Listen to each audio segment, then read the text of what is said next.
Finally, ito na yung araw ng first international flight naming mag-ina. After namin mag-check-in ng mga luggage at syempre naman makalagpas ng immigration, pumunta naman kami dito sa A-Lounge para mag-breakfast.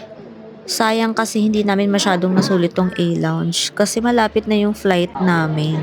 Connecting flight kami, ang una naming destination is going to Guangzhou. It's boarding time! First time ko mag-business class pero para akong na-expectation versus reality kasi hindi ito yung ina-expect kong upuan. Comfy naman siya, may pa-blanket, slippers, inumin, food.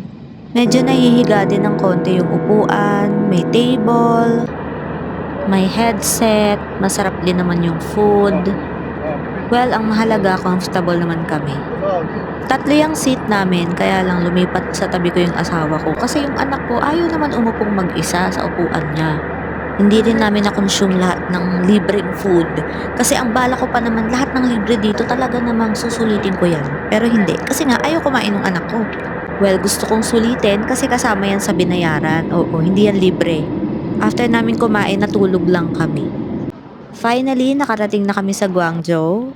Ang bongga, may shower room, toilet, drinking water, lockers, may pa-carpet pa at hindi crowded kasi ang laki talaga ng airport nila. Going to Wuhan naman kami this time and ganito yung itsura ng seat namin.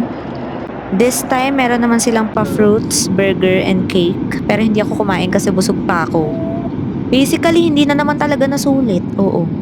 Sa wakas, nakarating na rin kami sa Wuhan at ang ganda rin ng airport nila dito ha, doble yung laki.